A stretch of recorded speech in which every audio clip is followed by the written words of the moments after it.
All right, ladies and gentlemen, welcome to the Paul Harrell program. Today on the show, we're going to talk a little bit about law enforcement, specifically canines. What's it like to train dogs for law enforcement? We're going to talk about that and just kind of see where the conversation goes. Really excited to be here. The Paul Harrell program starts right now.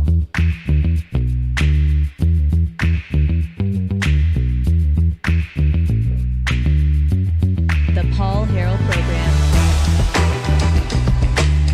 All right, as always, I'm joined by my co-host, Rob Spencer is with us, along with our special guest from Olympus Kennels. We've got Mr. Brian Smith is here. Rob, take it away, sir. It's great to be in studio with Brian. I'm interested. I've been thinking about all my questions today. Like, I want to ask him some stuff. So, obviously, he trains canines for law enforcement, which we know that's an absolutely crucial tool for law enforcement. And we were talking off air about some of the people purchasing these canines for protection at their own home, and if they've had some sort of an event. So I'm great. It's going to be great to talk about those things, and then obviously we'll probably touch on some of the news of the day. There's further fallout here from what's happened in Minnesota. There's the blame game where everyone is just saying, hey, it's the guns, it's this, it's that, it's mental health, it's all of that. But it's at the same time, we just have to recognize that a tragedy happened, and we've just got to do whatever we can, in my opinion, to prevent these in the future.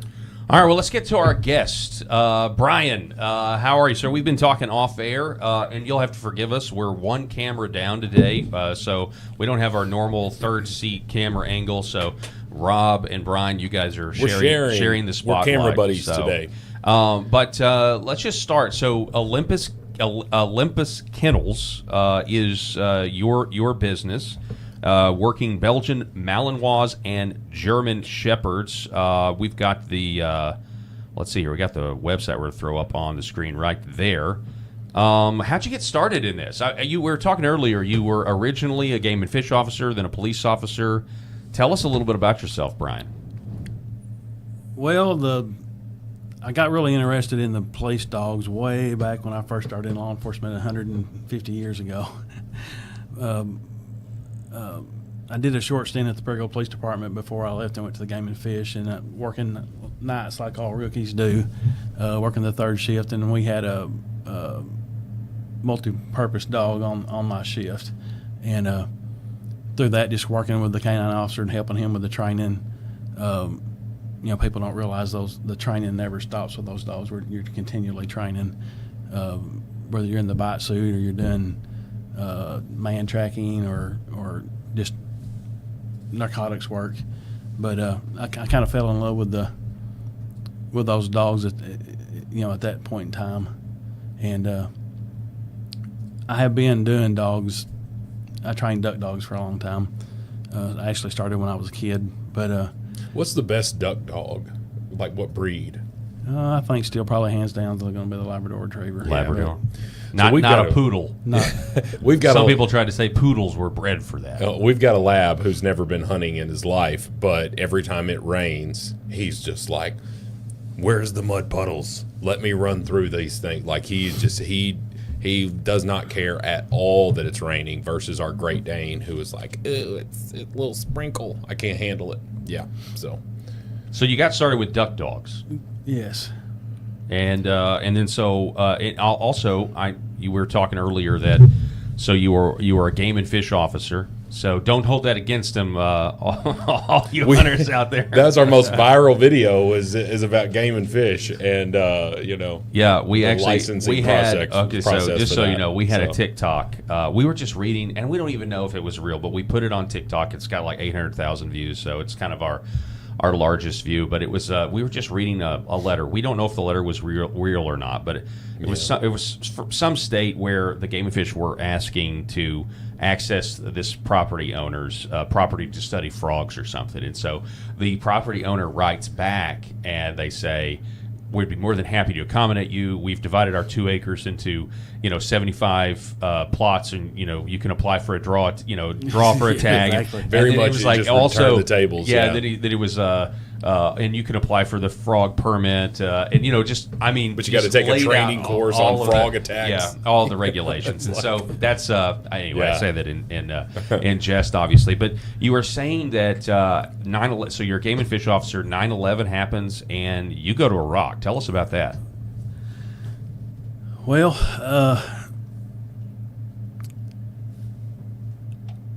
I got recruited actually. Back up a little bit. Hurricane Katrina happened, and I was working for Game and Fish at the time, and we got deployed down to Hurricane Katrina. And through that, met some guys down there and started going down doing some private security work after the hurricane. Ran into a recruiter for the State Department, and 3 months later, I'm standing in the desert in Iraq. What's what branch of service? Well, no, I was there as a civilian contractor. Okay. But got back from that with no intentions really ever getting back into law enforcement, and ended up back at Paragould Yeah. PD, where I ended up taking a dog, which was my first patrol dog for the department.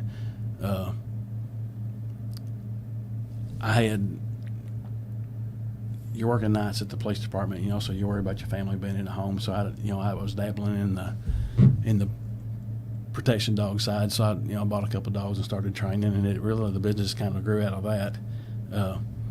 What kind of stuff do you look for? So obviously, I would imagine that there are certain breeds only that you are, I guess technically you could probably train any breed to be a police dog, but there are breeds that are better than others. I don't know any of this. I'm just not any. A Chihuahua. Right. Well, That's not going to be a police You know what? dog. They think that they can do Yeah. all of that stuff. Yeah. the Malinois and the German Shepherd are both herding dogs. Originally, is what they were bred for, and so that they have a huge amount of prey drive, and that's what we're using Right. for the protection training. Is that desire to chase, catch, and Yeah.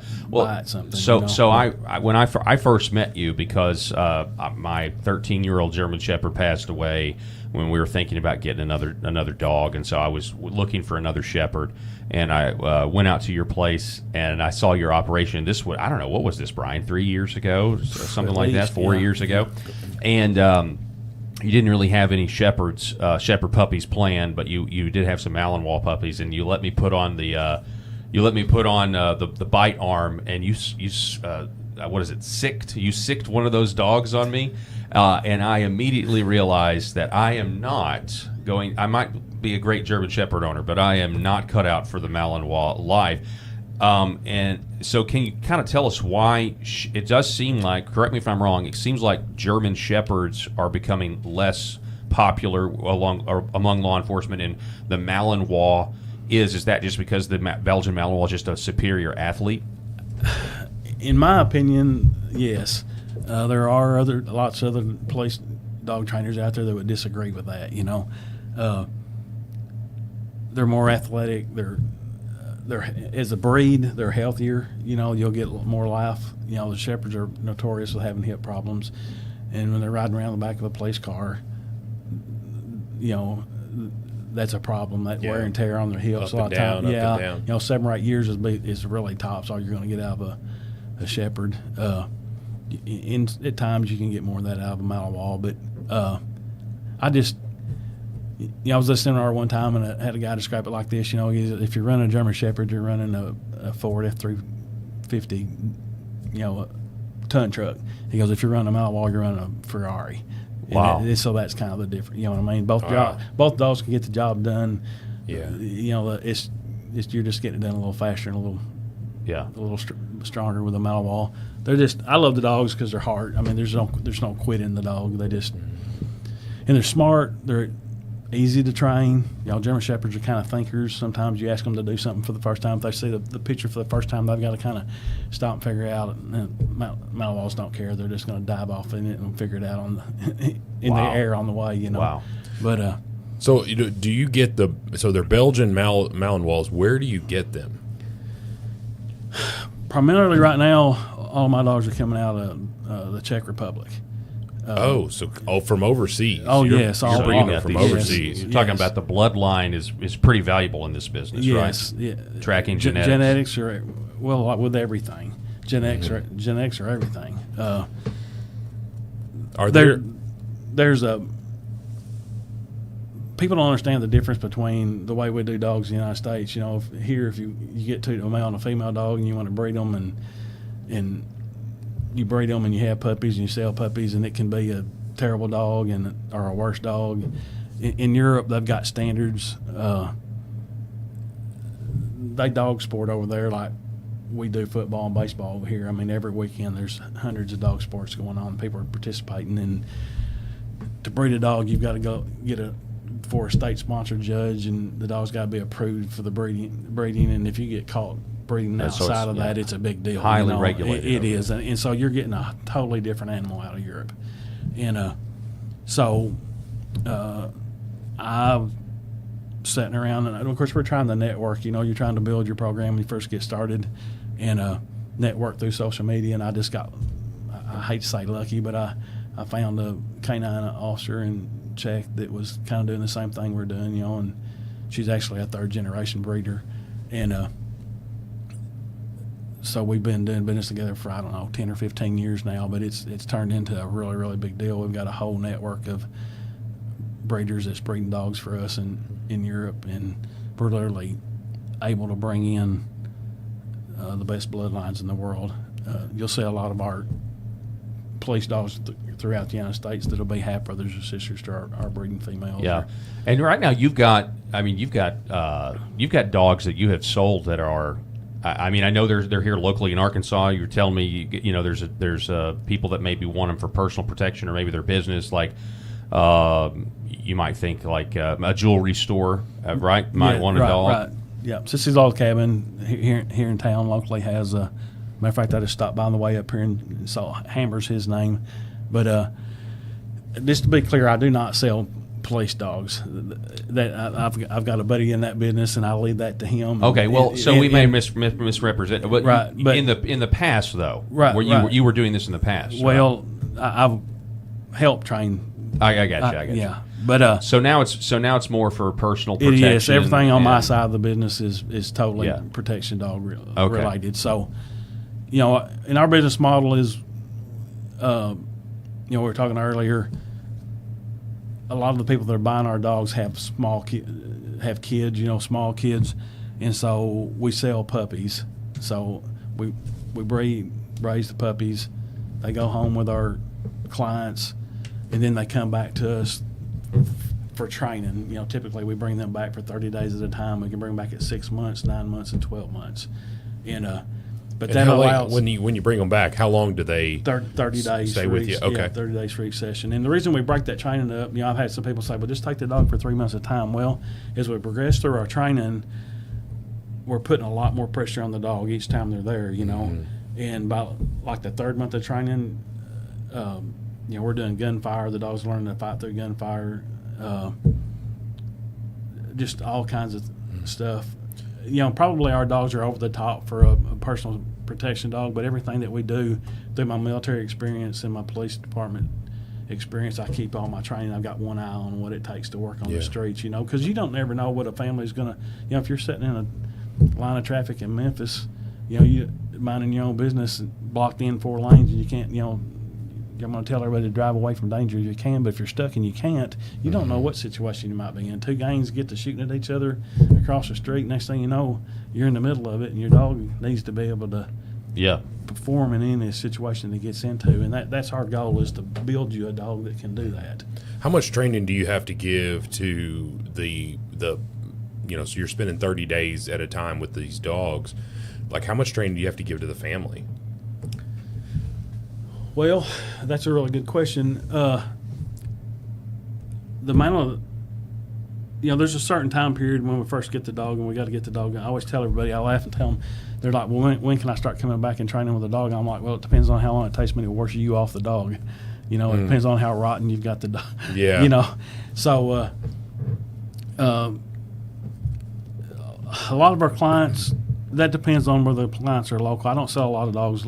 I've got a few dogs locally, but they go all over the United States. So obviously, if you're flying in, Yeah. to pick the dog up and take the dog home through the sessions, you can't be there once a Right. week. But if you're local, once I get the dog going, I encourage you to come a couple of times a week at least. The more time that we can work with you and the dog, the better that situation is going to be. And if you're local, the training never stops. So if you buy a dog from me, you come through the 3 months of training, we've got you going, and you're within 3 or 4 hours of here. A lot of times I'll shoot out a text and say, hey, we're training. We try to do one Saturday a month, and these people will come in from all over everywhere, and we will continue the scenario-based training and keep the dog going, keep the dog sharp. Yeah. Yeah, I see. I mean, on the website here, you got a lot of these dogs. You've got them sold, to these different places. I know you don't train dogs for the police, but do law enforcement officers?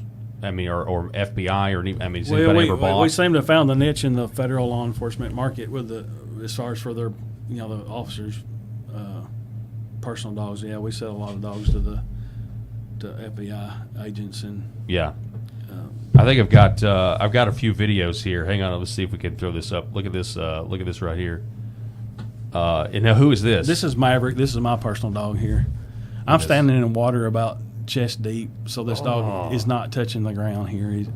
And I've got that sleeve like you had on. Yeah. But, and then we got this other one here. Let me throw this up there. Oh, is that the That's the same same one? video, Yeah. All right, hang on. So you're saying that was chest deep. So he was able to attack and latch on there. He's swimming. Yeah, and he's not needing to touch the ground. Wow. No. What about this? And you one? would never really want to do that with your dog. Apparently, I've got the same video. Yeah. But unfortunately, in the police world, we have a dog or two that's killed because the handlers send them on. Now, what is going on here? This is a crude shoot house I have in our facilities. We're got the smoke going and the gunfire. The dogs coming to the gunfire, and it's just pressure. Yeah. We're putting on the dog again. Wow.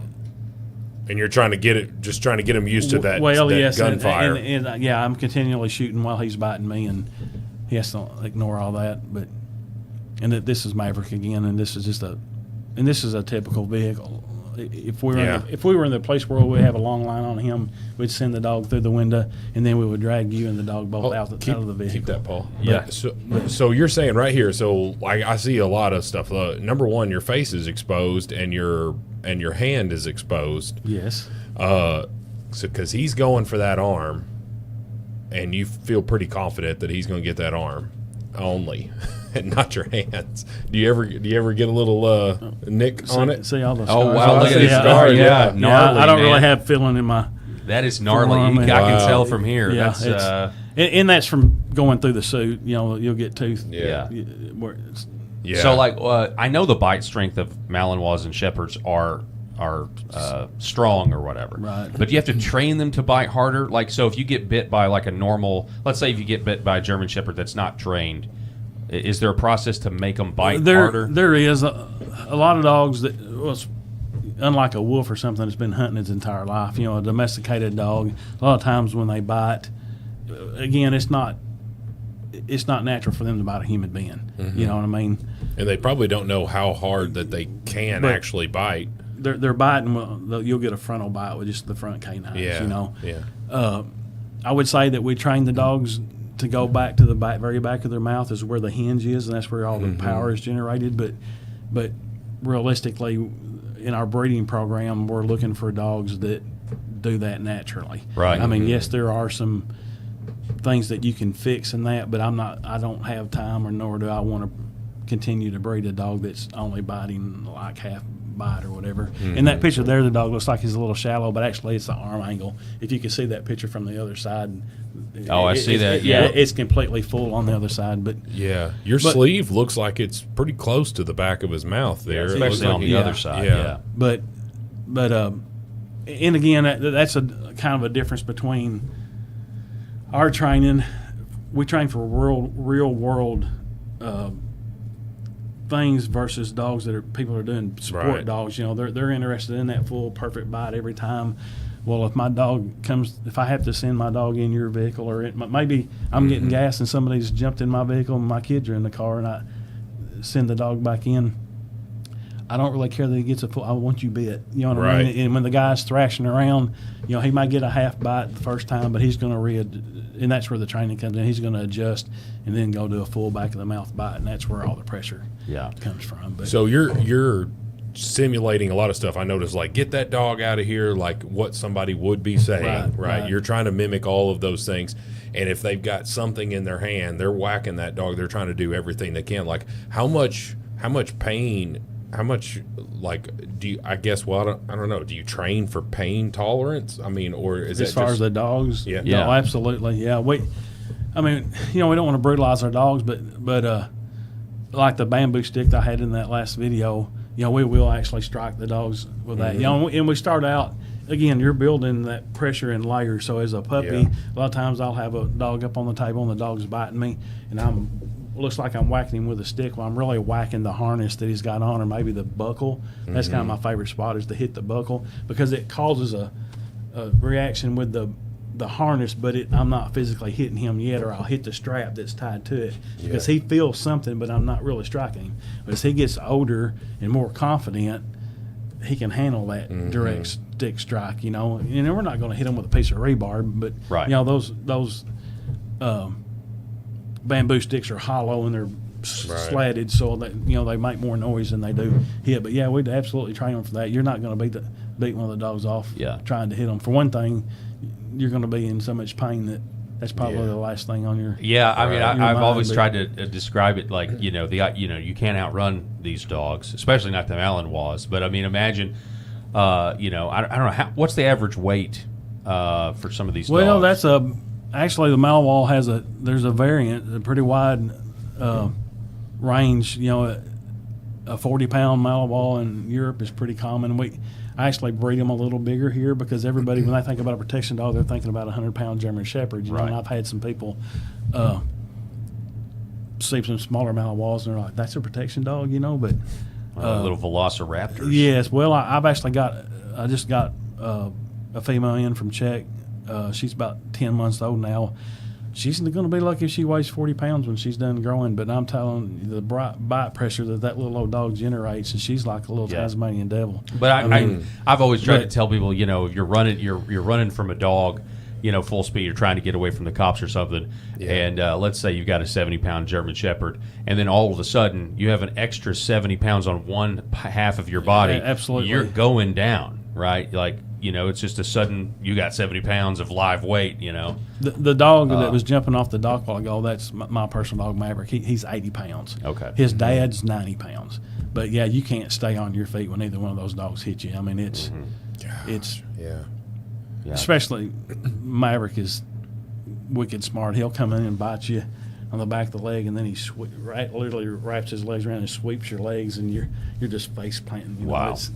And once they get you on the ground, of course, that's part of the training too. Yeah. Once they get you on the ground, you're not getting up. They're not going to let you get up. Have you ever been called to use? Because I remember when I was out there years ago, you did have this beautiful black German Shepherd who was, a specimen. But have you ever been called, like in law enforcement, to run one of those dogs in like an emergency situation, like, hey, somebody's on the run or somebody's missing? Oh, and all we the need time. help? Yes, Like, that dog was actually the police department's dog. His name was Zeke. He came from Poland. But that's canine life right there. Is even when you're not working, is get called out and have to go do a track or something. But and that's actually my favorite thing. I mean, you have any what's the craziest story that you can share? Do you have any? We were actually at a canine training day, and this is the first thing that popped in my mind, but we were actually at a canine training day, and the county, one of the county deputies, the canine officer for the county, his dog was down, and we wouldn't be able to use him. Anyway, he came in the deal, and he looked, he goes, we've got a deal out at Beech Grove where a guy's been trying to break into houses in the Beagles. They've been chasing him for like 14 hours, and they said they hadn't got him yet. And they said, you want to come out there and help us? And I said, absolutely. They were chasing him with beagles? No, they were just chasing him. Oh, you just know what I chasing mean? him, okay. Yeah, by the time I got out there, the whole community, they were Like on running. foot or on On cars? foot. No, on foot. For 14 hours? 14 hours. And so we pulled up. About the time we pulled up, a guy flags us down and says, "Hey, that guy just ran across the street right here, or across the road, and jumped off in that creek." And they said he's in his underwear. It's the only thing he's got on. He said he's almost completely naked. And I'm like, well, okay, that's nice. So we jump out. I put Zeke on the track. Of course, the guy's been running for 14 hours now, so he's good and sweaty and leaving a scent trail that looks like an interstate highway. So we first thing we do, we slide off this big old huge, just like 10, 15 foot deep creek, and we hit the water. And the deputy with me, his name's Zach, and so we just take off running. And of course, I'm just getting drugged by the dog. Zeke weighed 110 pounds, so you kind of went where he wanted to go.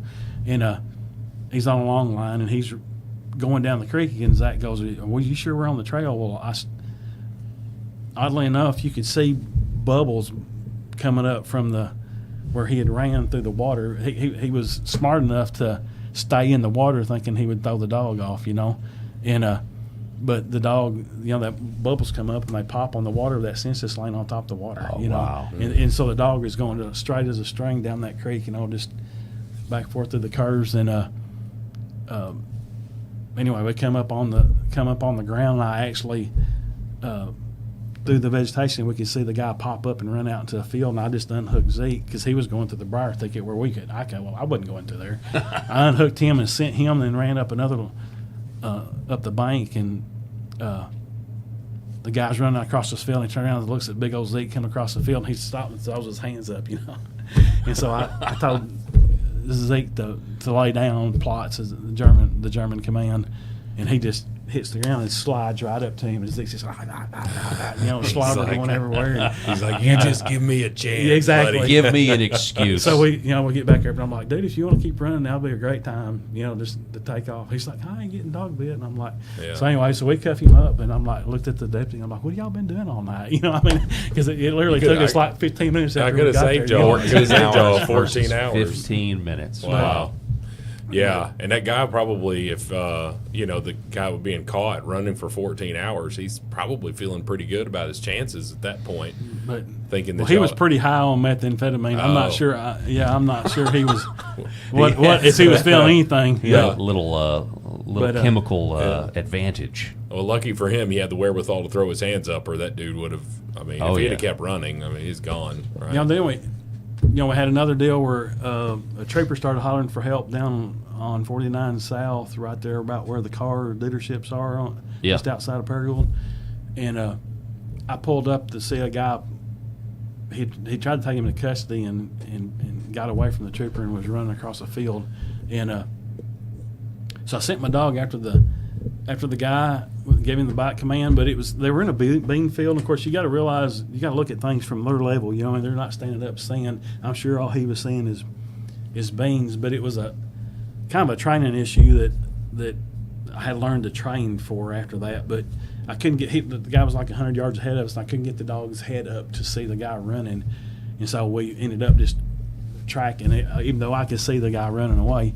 And that guy got off in another big creek, kind of like I just described. Well, that runs right there by 69. If you drive by there, you can see the big creek going off to the east. But we tracked him probably 2 miles in that creek. And another deal, I got a couple officers with me, and they're like, "Are you sure we're still on the trail?" Because we're in the water a lot. And then we'd get up and we'd see a footprint in the wet sand where he got up and ran out of the water a little ways. But then we got to a bank, and we could tell where, of course, the dog was going up the bank, and we could see where the guy had crawled up the bank. And so when we popped up into the field, of course, then it's just wide open for another 2 or 3 miles, just as far as you can see. And you can see the guy running across there, and he runs out in the middle of a rice field. Of course, and we're a quarter of a mile behind him at this point, but he can see us coming. And it gets out there, and of course, I'm on the radio, and then we just get law enforcement to come in. We get him completely surrounded in the field, and he gave up. He didn't want, once he saw the dog, he didn't want no part of that. But that was a pretty cool track because it was so long. You know, it was just about the time my security guys were about to give up on us. I'm like, no, he's still right he's on still it, in. Yeah. No, I would imagine that is just like absolutely Yeah. incredibly satisfying to do that, to use an animal in that way, and it's like a, I don't know, it's like a hero's journey. Where it gets a little scary is at night when you're, there's one time we had a shooting and we were tracking a guy, and, he'd shot his brother, and we were tracking him, and you can't see anything further than the flashlight beams are showing, but your dog gives you indications when he gets up to close to where the bad guy is.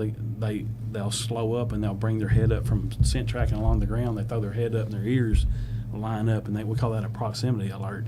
And boy, when you see that happen, the bad guy's just right in front of you, and so that's always pretty cool. Yeah.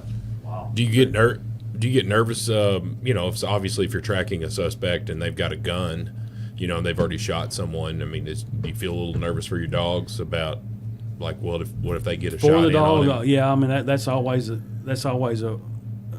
concern. But I mean, I know this sounds awful because we love our dogs. Even the dog that belonged to the city, he was my partner. But it's better. The dog's a tool at the end of the day. I'd rather, I'd rather my dog bite in the face than me bite in the face. Sure. But I don't want that to happen. I'm going to do everything within my control. But at the end of the day, if that happens and he saves my life, I mean, that's what he's there for. Yeah. But, Yeah. Wow. So you bring in puppies for most of your clients. we breed. We have females. Okay. So we have our own puppies. Okay. And if I bring in a pup, it's going to be for breeding. It'll be a breeding female I'm bringing in from Europe. Okay. Okay. So you what is that like? Do you rent the female, or do no, and it's changed some. Somebody came up with a bright idea. We used to bring them in at they had to be 12 weeks before we could ship them. Well, somebody just did one of these deals like the EPA does. They just made up a new rule and decided that we couldn't bring in puppies unless they were 6 months old. So now we're having to just arbitrarily, we don't know we can't really find out where that came from, but now it's a new rule. So again, I've just got such a relationship with my breeder in Europe. I just said, look, you're going to have to hang on to the puppy for me, and she's like, no problem, And so she kept the dog, and I actually pay her to train the dog, because that's something else that we do different. We train all of our females. A lot of people don't do that. Well, if you don't train your female, how do you know she's worthy to breed? Well, that's a good point. Yeah. So all of our females are completely trained just like our male dogs. And so I'm lucky enough that I've got a breeder that was willing to keep the dog, train the dog, and so when she's come in now, we've been able to just keep her training going. But what would be the most noticeable difference between a fully trained female and a fully trained male? Just say that they're the same size. Would there be any difference in terms of how they react to situations? No, if you've got a female that's got to that point, really the biggest difference is their head structure is different, and a lot of times bite pressure is different. A lot of times you'll get more pressure from more bite pressure from a male dog, but not always. I've got Havoc, my female that's coming up, that will be our next breeding, has an incredible amount of bite pressure for a small female head, but that's really one of the biggest differences.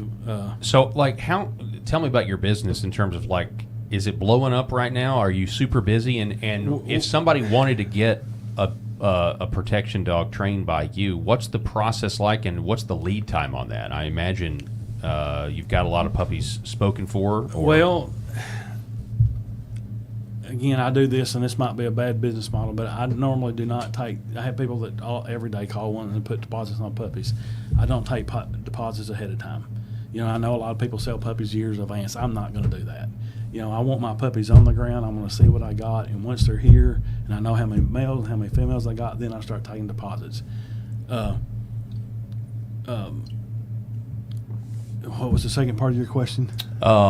So I guess what's the process? And so once I get puppies here, of course I'll make a list. If you call and say, hey, put me on the list or whatever, I'll make a list, and so it doesn't take right. 5 minutes to sell your entire litter, and which is a good problem to have. But I can't call you. I couldn't call you tomorrow and say, hey, I'm going to come pick up a puppy. I need or not a puppy, I want one that's fully trained, ready to go. Oh no, we could fix you up with a fully trained Okay. adult dog. Yeah, Okay. 100%. Right now. Right now. Right now. Right now. No waiting or anything. No, just break out the checkbook. We'll be ready to go. Yeah. But That's good. But yeah, puppies is a different deal, you know. And like, and again, off camera, we were talking about, you know, one of the biggest deals for us is finding the right puppy for the right family. And that's everything. Yeah. You know, we have so many people. You know, they watch movies. You know, the Malinois have gotten so popular, and we're desperately as breeders trying to not let happen with the Malinois breed that's happened with the German Shepherd. You know, we've had so many backyard breeders that are American bred German Shepherds are just terrible for the most part, you know. And there are some good kennels across the United States that are still doing things right. But most of those quality breeders, though, are bringing their females in from Europe just like we are. But I don't know of anybody else that trains their own dogs like I do. And for me, that's the most satisfying part of this business is I get these dogs back that and now we're in the third and fourth generation dogs that I can, as we're working, I can looking down on that dog's eyes and I can see mom and dad. I can see grandma and grandpa. You know, I know great grandma and grandpa. You know, I've seen the videos of them working. I know every little quirk, every little thing about that dog. I understand where it's coming from because I'm so intimately and That's got to be really cool. Yeah, Like, it that'd be is so cool. cool. That's my favorite thing Yeah. about the business. You know, but you know, we tell a lot of people no. You know, because they call and they want a dog, and they think they've done the research and everything. For you to buy a dog from me, you've got to drive to my place. We've got to sit down. We've got to talk. You're going to spend some time around my dogs. You know, unless you call me and you're a retired military handler, you know, I just got out of the military, and that happens occasionally. Say, I just got out of the military, I want my own Malinois. You know, I was a dog handler for 20 years. So I'm like, okay, you know what you're getting into, you know. But for your average owner that is just wanting to get the first Malinois, they're not for everybody. It's a lifestyle to have one of these dogs, and because they need to. I mean, honestly, if you're trying to give them the best shot, it's kind of like having a handgun and not carrying it. If you have this animal who's designed to protect you, you know, who's trained to protect you, and you're not taking it with you where you might be stuck in traffic. Right. You know, if you're not taking this dog with you to things where danger might befall you. It's like, again, the best analogy is like having a handgun and just not carrying it around with you. right, You know. and you know that's a whole nother. Most of our clients are taking their dogs everywhere. I mean, they go to church, they go to, and we got clients that are into cheer. You know, they go to Florida and there'll be 4,000 girls down there at a cheer competition, and the dogs will be right in the middle. It's kind of a funny story. We had two clients. They got two clients in Memphis, and they never met each other, and they were happened at the same cheer competition at Memphis, and they walk up, and one of them was like, "Man, that's a pretty Malinois." And they're like, "Well, yours is too." We're going to come find out they had the same dad. You know, they're from us, and they got the same dad. Yeah. Wow. But we spend an extraordinary amount of time trying to make sure we've got the right client, you know, and that they know what they're getting into with these dogs, because, you know, the shelters are full of these dogs now. Right, You know, right. Unfortunately, we got a lot of backyard breeders, and people buy them. They have no idea what they're getting into. You know, by contract, you know, we've had a couple dogs that people's called and said, we can't do this, you know, even though we did all the vetting process and everything. And I'm like, no problem, bring them back, you know, and we'll find another home for the dog. We don't like to do that, you know. But Well, it's we're better than them always trying to sell it themselves. well, yeah, but by contract, they can't do that. They got to come back to us. Oh, okay. But if I don't do anything else right, I'm going to do right by the dog. You know, and sometimes that's not the best business decision, but I'm going to do whatever's best for the dog. Wow. You know, so. What do you think of pit bulls? What are your thoughts on pit bulls? I don't Hot have topic. Brian, that is a hot topic. Let me, well, before just to talk about what a hot topic it is.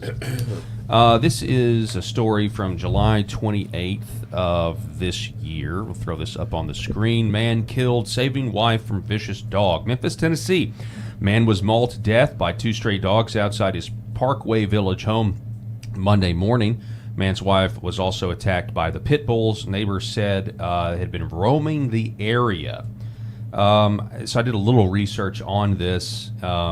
This, according to dogbites.org, 2024 fatal dog attack breed identification photographs nonprofit captured 65% of breed identification images. Reading in this, you say that of the 37 cases with breed identification photographs, 57%, 21 comprised images captured or republished by news media. 65% comprised images located. Hang on one second. I'm going to try to get to the actual relevant information about pit bulls. Pit bulls and their mixes represent 68% of the identification images collected in 2024. Of the 66 dog bite fatalities recorded in 2024, 56% had some form of breed identification photograph.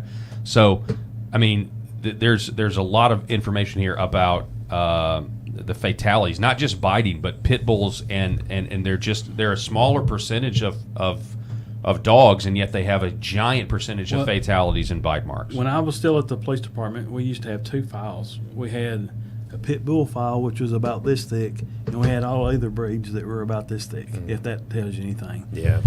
And I will say, I don't care for the dog. I just don't care for the dog. I refuse to train a dog, a pit. I don't want one on my place. And they're just, and I can sit here and tell you story after story after story. I've had personal experience with a friend of mine that got one at like 5 weeks old, raised it, and a year later the dog attacks his girlfriend and bites her in the face. Plastic surgery and everything. I mean, and that dog was babied, never been mean to it. But this something happens, they got a screw loose. But, well, I mean, you talk about the importance of genetics. A lot of these pit bulls are from breeds that were originally raised for dog fighting. Well, they were raised, I think, originally for catch dogs, and there are certain breeds similar to the pit, like in open cattle country, like in Texas or somewhere, or Argentina, where the cows are run on thousands. They'll use those dogs to go out and they actually grab the cow by the nose and will put the cow on the cow on the ground, and then the rancher can go up and doctor shots, tag ears, whatever they need to do. I mean, the dogs were bred for a specific purpose, and they just been turned into what they are now by, again, you got, in Memphis is a huge puppy mill deal for the pit bull that, and they do all kinds of terrible things to them to make them, they'll tie them up, chain them up, and shock them. It's terrible. I mean, with a hot shock, make them. They're making them, just make them rabid. Yeah. Mean, well, I've got an 8-year-old, and she knows, and it's tough because she loves all animals and loves all dogs, and as a dog person, like I said, we have a German Shepherd who's, just really more of an intimidation, not a trained killer or attack dog. He's just there to be a family dog and also intimidate people that are afraid of German Shepherds, really. But we had pit bulls that looked just like that on the screen, roaming our neighborhood, no collar, no nothing, and I mean, she knows, like, you are highly prejudiced against pit bulls. You can't trust them. You can't go near them at all. I agree. Well, you'll see where someone had them for. You said that one was a year, but you'll see them where they'll have 7 or 8 years and they never attacked anyone. And then they kill a baby. Exactly. And you're just like, we went to Missouri from? to buy a piece of farm equipment. Got there and the family's all crying and everything. I'm like, what world have I walked into? And the family's pit bull had attacked the little girl, and they had to amputate her leg from the knee down because Oh my God! She said this dog has slept with this little girl since she was born. She was but there's just story after story after story like that. And again, the difference in the pits is that they got so much bite pressure and everything. A bite from a normal dog would be a nip or would be a minor thing, but they're just devastating with the pits. I mean, and that's part of the deal. I was told that. Go ahead, Paul. Oh, my question was, if you're ever in this situation where you do have a pit that's latched on, do you know what would be the best way to? I mean, aside from I just have always thought I'm going to get a gun and shoot it. But well, I mean, do you know, like, what's the best way to get the dog off of the victim, or is there not a good way? Well, without getting pretty descriptive, I mean, it wouldn't be a lot different than getting any dog off of you, but I mean, you just got to dispatch the dog. Yeah. Whatever means that. Whatever, yeah, the most efficient way possible. And be sure you don't. If you're trying to shoot the dog, don't shoot yourself in the process. Yeah. I was told, and this sounds really gross and disgusting, but if this dog is attacking your family member and you can't physically get their mouth open to get it off, like your child's neck or something, that to stick something, even if it's your finger, up their rear end And I don't know if that's true. I've been told that. I've never heard that in my life. Yeah. That is not recommended by Olympus Kids. Well, listen, 100% not recommended. listen. But no, You don't know what you read on the internet, whether this stuff is true. We use a deal that's in the great. bike training. It's called a brake stick, and a lot of the police officers are carrying them now on their belt. They open up like a little knife, but they got a little piece of metal with a paddle on the end. And you know, a lot of times, I don't care how well trained your dog are. If he's fighting a bad guy, especially if he's attacked one of your family members or something, that dog's going to be so amped up he's not going to listen to your Yeah, he's not going to listen to your commands. You can so kick you've him got in to the- physically take the dog off. Yeah. And we train our clients to physically take the dog off if they have to. Yeah. So you can stick that brake stick in their mouth, and they will come off the bite. So that is worth a try. Take Yeah. something and stick it in there. But Well- the only problem with a pit is their snout's so short that there's not a lot of room to work You with. just, Right. if you're in that But- situation and it's your family member, your daughter, or something, you just Yeah, I mean, got to dispatch the Yeah. dog, knife, gun, whatever it Exactly. takes. Exactly. Well, if it's a male, like I've seen so many people that will kick that pit in the side and the ribs, and Nothing that pit does happens. not care whatsoever. So you think, well, if it's a male, I mean, I'm doing whatever I can. I know this Yeah. is disgusting, sticking something up his butt or grabbing his balls. You're but at something you got to snap him out of it. Yeah. And I don't know. It made a lot of sense to me because it was like such a you shock to the system. You think, well, if I was biting Yeah, it was somebody, like, that would get my and attention, if I wouldn't you know? let go, Yeah. So my goodness. I don't know, but what we see constantly is anytime that there's one of these attacks, somebody will post. Inevitably, they'll post that chart that we've probably all seen, and it's the number of attacks that are by breed, and pits are what do they call them, bully breeds, whatever. They're always at the top. I was at the top. Yeah. And then you've got those defenders who like, look at these little babies, and they post pictures of their personal dog that have never, attacked anybody. And it's like, yes, that's the key. That's the key. Yeah. That's always the key. Pit bulls are statistical outliers. They account for 26.74% of all dog bite incidents and 61 fatalities, far more than any other breed, despite being a small fraction of the dog population. Mm-hmm. I would support legislation to ban pit bulls. Well, some towns already do this across the entire United States, the cities. The city of Imperial has and they don't enforce it, and I don't understand why, but you got to have a $50,000 liability insurance policy to have one. You know? And how do you enforce that? Well, go up and ask to see it. Yeah. If you see them walking down the street with it, but make that $250,000, and there you go. You banned them. That's Banned them without Yeah. banning them. Right, But there are some cities that have just absolutely just completely Sure. banned them, and it's always because of an incident. It's not just because we hear they're bad or we've seen statistics. There's always some little 4-year-old girl who gets mauled to death, and then they just said the city's like, I'm done with this. Why are we allowing this breed? There are millions of dogs out there. You don't have to have this breed just because you think it looks cool and you like how they're husky looking and all of that. Get a lab. Good grief, get a lab. you might be surprised to learn that probably like the number 2 bite dog in the country is the golden retriever. Oh, really? But, yeah. Really? Yeah. I mean, Is it because they're so popular, you don't think, quote or- me on that. I'm not sure what the deal Yeah. is. For a long time it was a Dalmatian. They were at the top of the deal. But yes, certainly the number of dogs out there contributes to. When it comes to intelligence in breeds on average, is it the Malinois that's like at the top? 100%. I mean, they're so far above everything I've ever dealt with that it's just incredible. And honestly, that's a real problem. Is another reason for the interview. You've got to be smarter than your dog, or that's just not going to work. Right. And It takes a certain number. Oh, it does. I mean,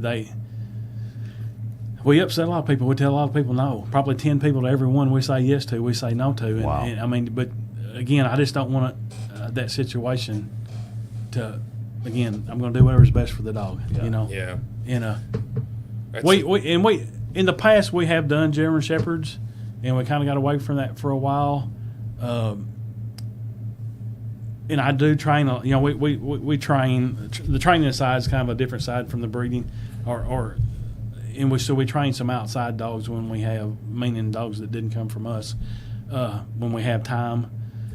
And I get a constant flow of terribly bred German Shepherds, so I finally gave in, and we've imported a German Shepherd female, so we're going to jump back in that arena and provide some really super high-quality, world-class German Shepherds to the That's public. good. Yeah. That's So- good. Well, talk to us about if you're someone who's watching this, nationwide, what kind of thing. So if say someone in Nashville, Tennessee, wants one of these Malinois and they're good with having a puppy that gets assimilated to their family and all of that stuff. Tell me what that process looks like. What kind of investment are they looking at? What kind of investment of time are they looking at? The raw truth is that on the time side, it's like having another kid.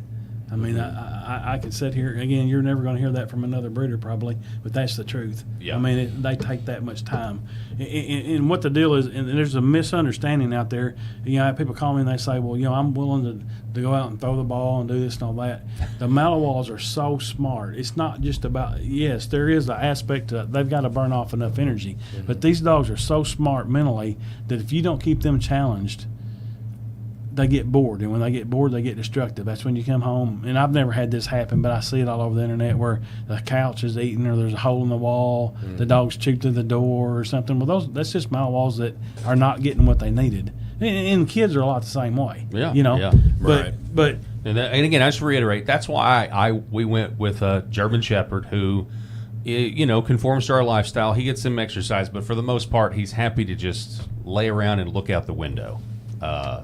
Anyway, sorry. Go ahead. But anyway, price wise, the puppies start at $3,500, and of course there's a training package that goes with that. That's another 3 months, so that's $4,500. So $8,000 is what you're total into the dog total. The puppy is obviously paid for when it's picked up, and the training can be paid for each As it goes deal, throughout. or you can write a check for the whole thing and get it over with however you want it. And, Yeah. After But- the 1 year, so you said it was at 6, at 9, and then 12 months? Right. So after the 1 year, you offer ongoing training, or Sure, do they come to you and first? what we found works really well is, again, people that are within an hour or two are coming back pretty regular Yeah. for training. And I actually don't charge any. If you come on a training weekend when we're training, everybody's there. I've got guys helping me. A lot of the guys end up getting into it a little bit. I'll teach them how to decoy, and they'll catch bites and stuff. So we're working each other's Yeah. dogs, and of course a lot of people are not into that. But you normally don't charge on those weekends when everybody are there. And if I got to take time out for you special to come in, there'll be a fee in that. But Yeah. what we found works really well is a lot of times a lot of our clients are flying out of the country or something for vacation, going to Spain or Cancun or wherever, and they'll come leave their dogs with us for the 2 weeks they're gone, and that gives us a chance to do a refresher, All right. trying to get them tuned back up. And So, I mean, that you described the puppy aspect of it, but some of these dogs, so you've got the prices of what some of these dogs have sold for, and they've sold for a lot more than $8,000. So, is that the kind of the difference in? yes, on the adult side, we talked about earlier. There's so many times how that we sell those dogs, and it's just terrible. But somebody's had a bad event. I had a guy call me from Memphis. He said, "Hey, my house was robbed. My wife and daughter was locked in the closet. They're scared that they robbed us. Lucky that they just took our stuff and didn't hurt my wife and little girl. But they can't sleep. They're traumatized. We need a dog right now. But we've got another dog. We've got a little, 2-year-old kid. We got, you start going. It's got to be good with the cats. It's got to, this and that. And I tell everybody, well, add about $10,000 to each one of those check marks and just stop whenever you can't stand it anymore." But Oh wow! But- Okay, yeah. because again, it takes. We're selling you the real deal. These Right. dogs are take anywhere, do anything dogs. And to find that dog with that kind of drive, that kind of energy, but to be stable enough to cold turkey take and put it in that situation, there's a very small Yeah, it takes number a of those lot dogs of work worldwide. to do You know that. what I mean? Yeah, it And makes so, sense. So then that's what you're paying for. Right. Instant security and stability. And you've got that at it's Olympus Kennels, Olympus everybody. Kennels. Yeah, you had a dog sell for as much as, or it's for sale or whatever, for as much as $80,000 for some of these canines. Yes, sir. Now that one is probably put this dude in any scenario. You could put him in a kindergarten class right now. You can go out, put a bite on somebody, take him off the bite, walk him right back into the kindergarten class, and he can have 20 kids crawling all over him. Wow, He'd be it's like, literally it's just like you're mean- training a superhero. but Right. So it depends on what your individual needs are and how soon you need them. Right. Versus That's so cool, man. What When the all you're families willing have to take little bitty financially. kids, little toddler kids, because that's our hardest deal. Again, these dogs are full of prey drive. Well, you get a little waddling toddler in diapers going across there. That's kicking in every prey instinct that dog's. So how do you Yeah. train for that? How do you train a dog? Well, again, that's where the puppies work very well in that Okay. situation. They're from the time they're 6 weeks old. so you don't necessarily sell all of the puppies you get, or do you? Well, if you don't sell For it, a then- family in that situation we're talking about with toddlers and stuff, I'm going to encourage a puppy. Okay. You know what I mean? Right. Raise that puppy in that environment so he's grown up and he's seen that picture since he's 6 weeks old, since Yeah. he went home. Right. And it's just another day. You take a dog that's not been exposed to that, and that's a lot. I mean, Mm-hmm. 8, 10, 12-year-old boys are. One of my biggest worries is always that, again, another reason for an interview, you need a good dose of common sense to run these dogs, And one of my biggest fears has always been like, well, you got a bunch of 12-year-old kids at a birthday party and they're dog piling each other playing football, and one of them the owner's kid gets to squealing, squalling, just being kid boys, Yeah. And the dog decided to get involved. Hey, he's hurting my person. I'm getting involved, Right. So, go put that dog in the kennel when everybody, you know what I mean? Of course, that's training that we provide, you know what I mean? Right. We try to run all those scenarios through your head to let you think about that in time. Don't put that dog in a situation where he can't do anything but fail. Take that dog and put him up. Don't expose him to that, Right. But, Yeah. Wow. Yeah, you don't think about that in the moment when you're thinking about we need a protection dog, and then oh, by the way, we're having a kid's birthday party, and chaos that dog is not normally exposed to. Yeah. Yeah, I mean, and I tell people like this, I'm like, look, this is a serious thing. And usually, like you, I give a bite demonstration and let them see the power Oh, yeah. of the That dogs was in so person. cool. Because I've had a lot of people where it didn't go any further. I've had wives say, we're not doing that. Yeah. And it's better to find that out now than, Yeah. 6, 7, 8 months down the road. But I tell everybody, I said, look, in a lot of ways, this is worse than having a loaded gun. A loaded gun's going to lay it on the table and it's never going to go off till somebody picks it up. And, that dog's a living, breathing, thinking thing, he may perceive, and that's what we love about him. He does perceive things that we don't, but he may, whether that's justified or not, Right. Wow. But I've got a weird hypothetical for you. So I'm assuming that. Well, let me ask this first question, then to ask the second one. And under what conditions could you imagine one of these Malinois turning on its owner? I can't. Okay. Specifically, what I'm wondering is, husband and wife buy this dog. They've owned this dog for several years, and we've all seen sort of spousal abuse. We've seen a scenario Well, where you don't have to have let me stop you right there. You don't have to have spousal abuse. Now, my wife, the dog on the picture there, Aries, the really founder of our kennel, that's my wife's dog. I can't get Bye-Bye Sugar in the morning unless I get Aries' permission first. Oh, wow. Yeah, that's Aries on the right side of the picture there. Yeah. But in if you was to come up and talk to my wife and step too close to her to where he's like, okay, he's in mom's space, he's going to give you a chomp chomp. He's going to give, he'll literally snap his teeth, and he's going to physically move between the two of you. Yeah. He's not going to just blow you up and attack you Right. in the beginning. So you'll, for a person, unless they're just a total idiot, they're going to get a warning most of Yeah. the time. Now, if you ignore that warning and reach over and ha ha ha and slap my wife on the shoulder or something, you may have a problem. You know, but if you grab her in anger, I promise you're going to have a problem.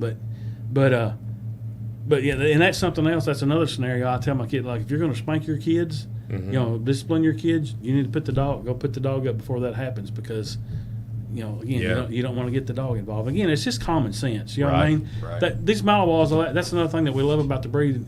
If you look, they call them Velcro dogs. They'll pick a person in that family.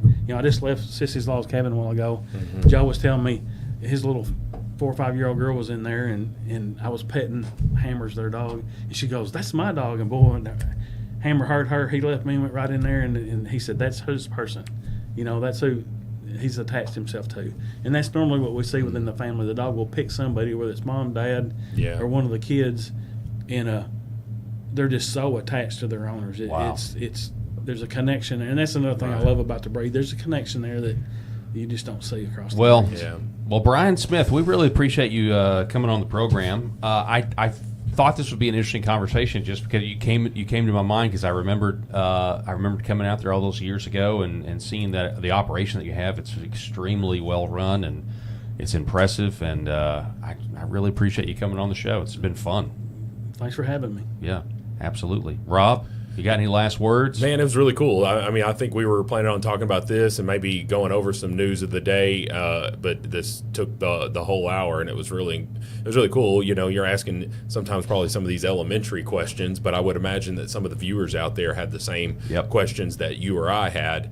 And obviously, this is an unconventional way of protection, but it's one that people that are really looking for and benefiting from. So obviously, call Olympus here. Well, and it's just cool to highlight a business like this. You're selling dogs all over the country. You're hooked up with Czech Republic, genetics and dog breeds, and that's happening right here in our little corner of the Shire, Northeast Arkansas. And so it's I wanted to let people know about you. Yeah, appreciate it. Absolutely. Yeah. Folks, I want to remind everybody that if you like what you're seeing here, you can subscribe, become a paid subscriber. Go to paultalkshow.substack.com. That's paultalkshow.substack.com. And if you become a paid subscriber either monthly or yearly, I'll give you a copy of Left Wing Will and the Red Pill, the game that laughs at the left's expense. That's all the time that we have for today. It is Thursday. We don't do a Friday show, so happy Labor Day to everybody out there. We will see you back here on Tuesday. Until then, be safe and God bless.